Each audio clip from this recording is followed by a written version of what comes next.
Greetings from Orlando, the Sunshine State, home of the busiest theme park in the world, the Magic Kingdom, but also home to 90+ degree weather and torrential downpours every day in the summer. This is your guide to beating the heat, beating the weather at Walt Disney World. If you're coming in the summer months, you're gonna wanna pay attention to this. Boy, am I hot. I need to go inside for this. Can you see my sweat stash? It's already here. I've been here for 5 minutes. Whew, sorry, the heat was killing me out there. So I came inside to tell you how to avoid being too hot in the parks. First things first, let's talk about what the summer is actually like in Walt Disney World. We say it all the time that it gets really hot, but when I say it's hot, I mean it is incredibly, oppressively, atrociously hot outside.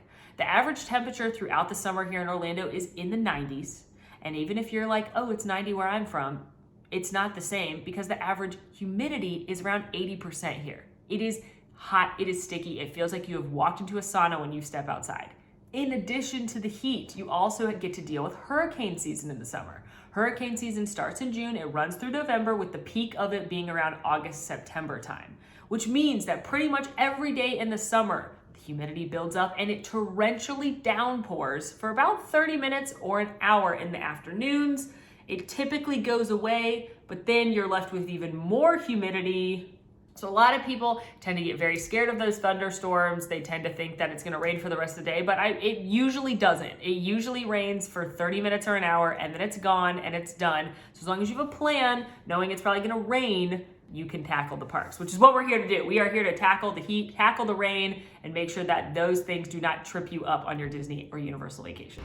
First things first. One of my biggest pro tips when planning a vacation is to make sure you make a list of all the things that you want to do at each park. Make a list of your top rides, your top shows, your top eats, your must-dos at each park, and then you make a plan to attack those attractions, those shows, those snacks. Make a plan to get those things done, and then anything else you get to do is cherry on top extra bonus fun times. So when you're making that list, making that plan, make sure that you know which of the popular rides have queues outside. Because it is the summertime, it is very, very busy, and the last thing you want to do is wait for an hour or longer in a queue that's in the direct sunlight with little to no shade. Here are some of the attractions I'm talking about. These are very, very popular attractions. Most of them are outdoor attractions as well, and they have almost no shade in a big chunk or the entirety of their queue. At Magic Kingdom, you want to be aware of Splash Mountain, Haunted Mansion, and the Seven Dwarfs Mine Train. At Disney's Hollywood Studios, you want to be aware of Slinky Dog Dash, Mickey and Minnie's Runaway Railway, and Tower of Terror. At Animal Kingdom, you want to think about Kilimanjaro Safaris. And over at Universal Orlando's Islands of Adventure, you want to be mindful of Jurassic World Velocicoaster and Hagrid's Magical Creatures Motorbike Adventure TM. Additionally, waiting for things like Festival of Fantasy Parade at Magic Kingdom can get very, very hot if you are either in the Genie Plus section in front of the castle or anywhere on Main Street. As far as the parade goes, my recommendation is to try and watch it from where it steps off over in Frontierland, because you won't have to wait as long, and you can usually get a better spot if you're over on that side of the park than waiting on Main Street. A lot of people just want to see the parade on Main Street, so they camp out for an hour, but it is in the direct sunlight with little to no shade. As far as those attractions go, it's best to avoid riding those in the middle of the day. Not only will you not have to wait in that direct sun for a long time at the peak part of the day when it's the most crowded, but going back to those torrential downpours, most of those attractions I listed are outdoor attractions and they're gonna close for inclement weather. So you don't wanna necessarily save Velocicoaster or Splash Mountain or Slinky Dog Dash to the afternoon because they're gonna have to close when it starts to rain. The best plan of action for those attractions is to get to them early. Use your early theme park entry, early theme park access if you are a resort guest staying at either Disney or Universal to knock out some of these most popular attractions first thing in the morning. You can also often go last thing at night, just jump in line a few minutes before the park closes, and even if it still has a long line, you get to wait that time while the park's already closed and it's nighttime out, so it's not so hot. Additionally, going to theme parks in the summer is gonna be very crowded, some of the peak most busy times of year because school is out, especially around the holidays. Memorial Day weekend, July 4th weekend, Labor Day weekend are gonna be even busier than the rest of the summer. Try and avoid going to the parks on the weekends, especially if you can. And if you are going to the theme parks this summer, consider buying Genie Plus, consider getting Universal Express Pass or staying at a resort that provides that Express Pass as a perk. I talk about both of these things a lot in other videos, but you can save yourself a lot of hassle of having to wait in these long outdoor queues if you have purchased some kind of skip the line service. Now, I told you which attractions to avoid during the busy time of the day. Let's talk about which attractions you should save for the busy and hot times of the day. These are popular rides, emphasis on popular, that have indoor queues and are largely indoor attractions. So if you're gonna wait in a long line in the hottest part of the day, you might as well make it an indoor line. In the Magic Kingdom, that includes Space Mountain, Pirates of the Caribbean, It's a Small World, Peter Pan's Flight. For the record, I don't recommend waiting in the 80-minute Peter Pan's Flight queue. It's a very long, very slow moving, very loud queue, but it does meet the qualifications of being a popular ride with an indoor queue. And Dumbo, which is an outdoor attraction, but the queue is an interactive indoor play area themed to Dumbo. Kids will get to run around and have fun. Mom and Dad, you can sit in the AC. Over at Epcot, Test Track, Soarin', Frozen Ever After. In Animal Kingdom, consider Dinosaur. And over at Universal Orlando and Islands of Adventure, consider Incredible Hulk Coaster, Harry Potter and the Forbidden Journey. And at Universal Studios Florida Park, we've got Revenge of the Mummy, which is temporarily closed and will be opening later this summer, Men in Black Alien Attack, and Transformers The Ride 3D. Of course, that's not an all-encompassing list of every single ride that's indoors, but those are some of the more popular attractions that have indoor queues and again are primarily indoors. There are tons of smaller filler attractions that you could go to that are inside as well as have indoor queues, especially at places like Epcot. You've got the Seas, Living with the Land, Journey into Imagination with Figment. So there are other indoor things, but these are your popular e-ticket rides that are inside or have a largely inside queue. One thing I also like to talk about are your indoor shows. These are theater shows that are anywhere from 10 to 20 plus minutes where you get to go in, sit down, and enjoy some air conditioning. Now, unlike the list before, these aren't all that popular. They aren't all e-tickets. Some of them have a very niche audience. But what I recommend doing is thinking about, learning about these different shows. We've featured them in other videos like my underrated attractions video, no waits at the different parks videos. We featured them there as well. Figure out which ones your family would enjoy doing and try and intercut these with your outdoor experiences. So if you are gonna go wait in the long line at Splash Mountain, maybe consider Country Bear Jamboree afterwards. If you're gonna go do the Jungle Cruise, maybe consider the Tiki Room afterwards. Try and intersplice indoor experiences alternating with those outdoor ones, and you'll hopefully not get so dang hot. Here are some of my favorite indoor theater shows across the parks that will get you into air conditioning and you can sit down, bonus, in the AC for at least 10 minutes. In the Magic Kingdom, we have the Enchanted Tiki Room, the Country Bear Jamboree, Hall of Presidents, Carousel of Progress, Mickey's PhilharMagic, and possibly my favorite on the list, the Monsters, Inc. Laugh Floor. Over at Epcot, you have the variety of movies across World Showcase in France, in China, in Canada, as well as the film Awesome Planet in the Land Pavilion. You also have the show The American Adventure inside, well, The American Adventure, as well as Turtle Talk with Crush and the Pixar Disney Short Film Festival over in World Nature. In Disney's Hollywood Studios, Muppet Vision 3D, For the First Time in Forever, a Frozen Sing-Along Spectacular, and the Lightning McQueen Racing Academy. Those are all great choices. At Disney's Animal Kingdom, you have my personal favorite, Festival of the Lion King, as well as Finding Nemo, The Big, the Blue, the Beyond. This is the new iteration of the Finding Nemo show. It hasn't yet opened at the time I'm filming this, but it is opening soon, and that's an indoor theater show as well.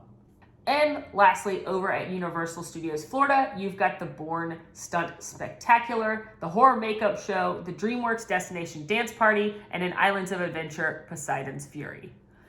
These shows are all also great because most of them do not get lines. You typically just have to wait for the show in front of you to let out before you'll be let into the theater. So these are great options when you need to sit down or when you see that rain cloud start coming. I've literally gone into Carousel of Progress when it started raining, and by the time that 20 minutes is over, the rainstorm has already passed. So know where these shows are and keep them in mind for your afternoon thunderstorms and your strong sun rays. Next up, dining. If you're the kind of person who's going to do a sit-down meal in your theme park day, consider doing it at the hottest part of the day. And that's for a few good reasons. Number one, if you've taken my advice, you've probably rope dropped to the parks. So you don't want to waste time doing a sit-down meal too early. But you did get up early so that you could get to early theme park entry. You could get on these popular attractions before the crowds get too busy. You've been hustling and bustling and moving and grooving, and now you're hungry. So I like to plan a sit-down meal around 11:30, 12, 1 o'clock, because now it's the hottest part of the day. It's the busiest part of the day. You've been going for several hours, and it's time to sit down. As a bonus, I often recommend, if you are at Disney World especially, leaving the theme park for this meal. Get out of the chaos, get out of the hustle and bustle, go visit a resort and have a little relaxation time. If you are at Magic Kingdom, you can go to the Contemporary, where you can dine at one of my favorite restaurants, Steakhouse 71. You could go to the Polynesian and go to Ohana or Kona Cafe. You could go to the Grand Floridian, maybe go to the Grand Floridian Cafe, or don't rule out taking a boat and going over to the Wilderness Lodge and eating at Whispering Canyon Cafe. I've done reviews about basically all restaurants in these resorts, so you can go check those out if you want to know a little bit more about them. If you're staying at Epcot, consider going to the Yacht Club, the Beach Club, or the Boardwalk. Pop out of International Gateway and go grab something there. If you're going to Epcot or Disney's Hollywood Studios, you can also jump on the Skyliner and head over to Riviera. You'll find Topolino's Terrace there, which has an incredible character breakfast as well as very good dinner. Not characters at dinner though. And that's one of my favorite restaurants on property as well. So that's a really great one and a beautiful resort you can go explore for a few hours. And if you're at Disney's Animal Kingdom, consider jumping on the bus and heading over to the Animal Kingdom Lodge to either eat at Boma. That breakfast buffet is absolutely incredible. Sanaa has a great lunch service, or if you're looking for dinner, Chico.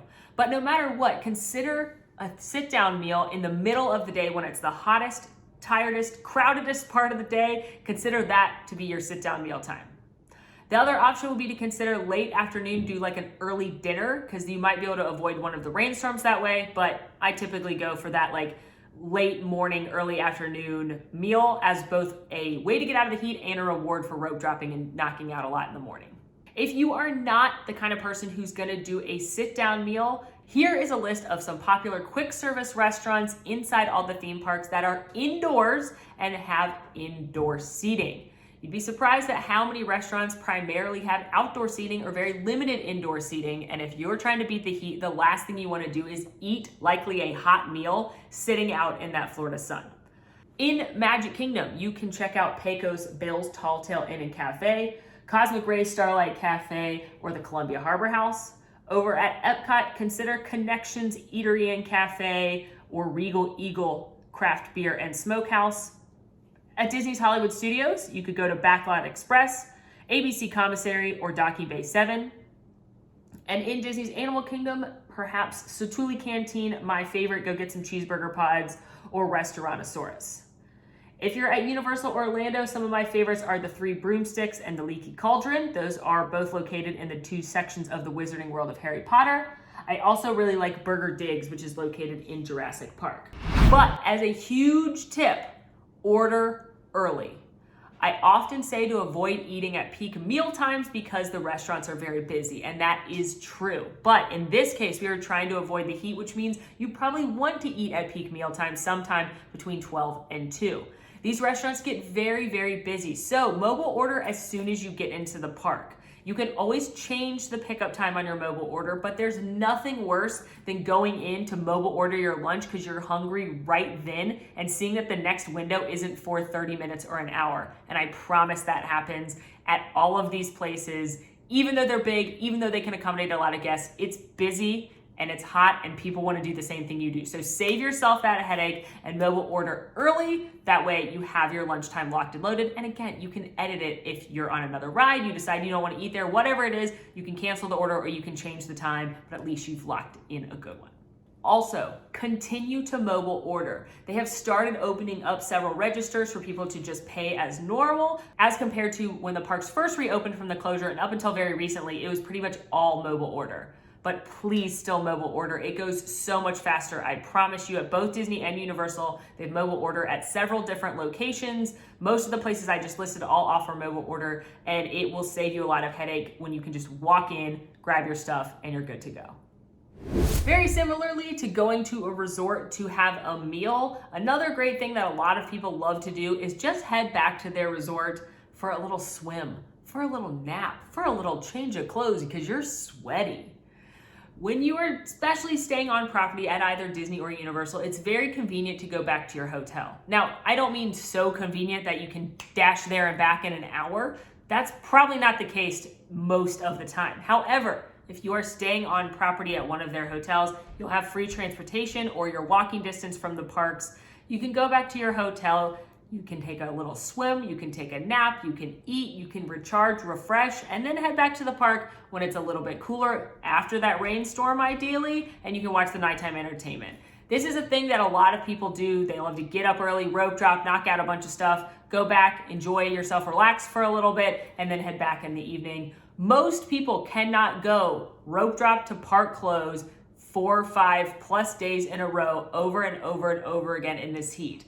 Going to theme parks is exhausting. It is so much fun, but it is exhausting. You will never come home from a vacation more tired than going to theme parks. Anybody that spent 8 hours in the Magic Kingdom knows it's exhausting. So save yourself the headache of thinking we need to be in the theme parks every moment of every day because we paid a lot of money for this vacation.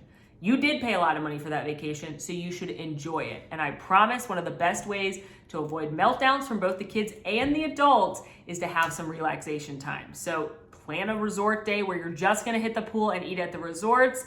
Go back in the afternoon for a little swim, a little break, recharge. Your party and you will thank me later. I literally cannot believe the advice that's about to come out of my mouth, but here we go. Consider a water park day.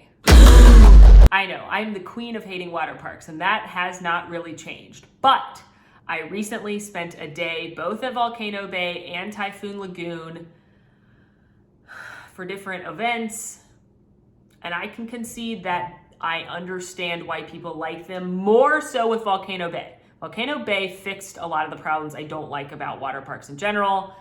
Typhoon Lagoon and Blizzard Beach, the Disney parks, have not fixed this yet. But consider a water park day. In my experience at Volcano Bay especially, it was the day that you want to have when you go to a theme park can happen. The two water parks at Walt Disney World are Typhoon Lagoon and Blizzard Beach. Blizzard Beach is currently closed for refurbishment, no reopening date as of right now. Over at Universal Orlando, the theme park is Volcano Bay. Now, I really like Volcano Bay, and that's hard for me to say because I, again, do not care for water parks, but Volcano Bay is very, very nice. The attractions are very fun. The food's actually very good. It's beautiful. It feels like a theme park more than just kind of an afterthought. It's lush, it's tropical. It feels like you're not steps away from I-4 in Orlando. It feels like you are really on vacation. It's the strongest vacation vibes, kind of like your classic island vacation, I think you're gonna get anywhere in any of these theme parks except for maybe staying at the Polynesian. The food at Disney water parks still feels like it's 10 years ago. In the theme parks, it's a lot of burgers and chicken nuggets. But over at Volcano Bay, you've got this iconic rainbow soft serve that's made out of different fruit flavors. You've got incredible specialty drinks and beverages. You have coconut fried chicken. You've got ahi tuna.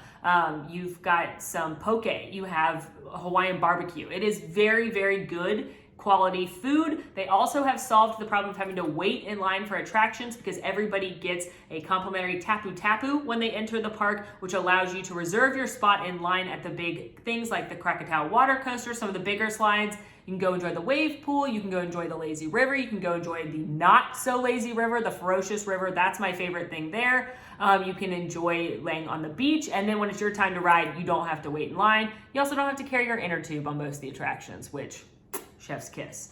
Typhoon Lagoon over at Disney does feel a little more dated. However, it is still a very nice water park because it's a Disney water park. You've got that huge wave pool. You've got some really fun family slides. Food is pretty average, but you can get ice cream in a sand pail, which is nice. Similar thoughts about Blizzard Beach. The Disney water parks kind of are just, they're fun, they're fine if you like water parks, but Volcano Bay is truly in a league of its own. What I've found at both of these water parks, particularly Volcano Bay, is that this is a really fun day for a large group of people. It's way more relaxed than trying to go to a theme park. There's not must-do attractions really the way that there are at a theme park that you have to there's no Rise of the Resistance. There's no Hagrid's Magical Creatures Motorbike Adventure TM where you're like, okay, we got to get there at this time. We got to get our boarding group. We got to get our lightning lane. That doesn't exist. It's just I want to ride this ride. I'm going to go get in line for it. Or I'm going to tap my Tapu Tapu and I'm going to go on this slide. So it's much more relaxing. It takes much less planning. It's a little bit more go with the flow, do whatever you want. If some people want to do slides while other people just sit on the beach and drink cocktails, everybody can live their dream, and it's way more laid back, way more relaxing. So I again, cannot believe I'm recommending this, but especially in the summer when it's super duper hot, consider spending a day at one of the water parks. Now, they are going to get busy because it's the summer, just like the theme parks. Consider going on a weekday and consider looking into renting a cabana. Both the Disney and the Universal water parks have cabanas for rent. They are going to be a private space where you can have your chairs, your towels. They're in the shade. They come with different services. They come with team members or cast members that will do cabana side service as opposed to having to go to the quick service restaurants, as opposed to having to go to the bars. They will actually come and take your order from your cabana. At Universal's cabanas, you actually have a Tapu Tapu stand in your cabana, so you can sign up for your next ride right there as opposed to having to go to the ride. So yeah, consider a water park day if you're coming in the dead of summer, and you might just have yourself a very nice, relaxing water day. I can't believe I just did that section voluntarily. I wrote this. Oh gosh.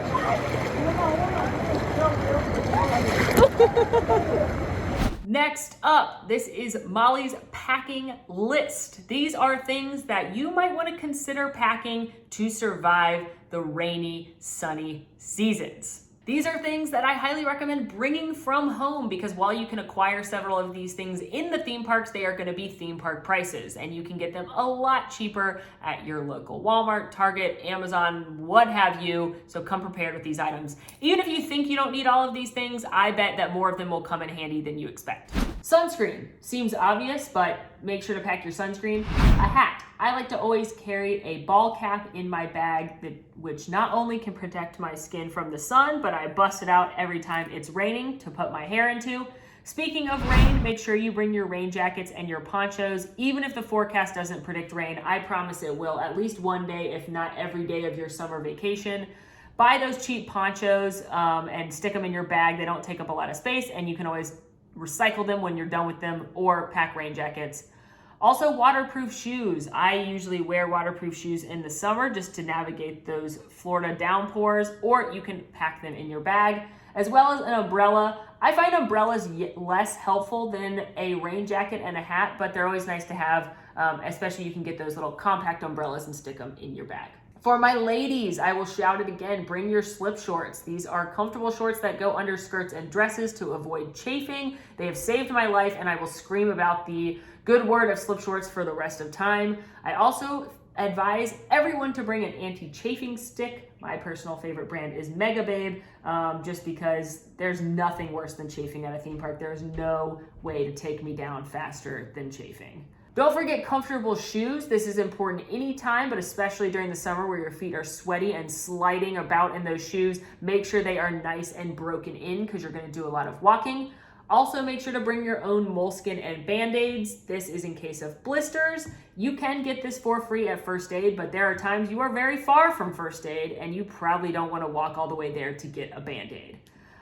Other things I put in my bag, plastic Ziploc bags. These come in handy for all sorts of things, whether it's saving a treat, or you can put your phones and other things in it to go on water rides, or if it starts raining, make sure you're protecting your electronics. Aloe vera in case you do get sunburnt, which is likely since it's hot and you're probably exposing skin that maybe you hadn't exposed yet at home. I'm also not above packing extra clothes in my bag for both the adults and the kids. The kids are most likely going to want to play in things like splash pads, and adults, you might get sweaty and hot, and by the end of the day, might want to just put on a fresh t-shirt. No judgment here, so consider throwing an extra shirt, extra pair of underwear for both adults and kids in your bag. If you are going to have a stroller, I highly recommend bringing stroller covers. There's nothing worse than putting your stroller in the parking spot only to have it torrentially downpour while you're inside a restaurant or on a ride and your stroller and everything in it is sopping wet, so make sure to bring a stroller. Covers, Liquid IV or Gatorade powder, something to stay hydrated. You can get free water at lots of places across property, and you can add a little water enhancer in there to not only make it taste better, but also make it more helpful fighting against the weather. Which brings me to my last one, water bottle. Make sure that you bring a water bottle with you or reuse ones that you purchase because it is hot and you need to stay hydrated. Drink your water. Look at me in the eyes. You looking?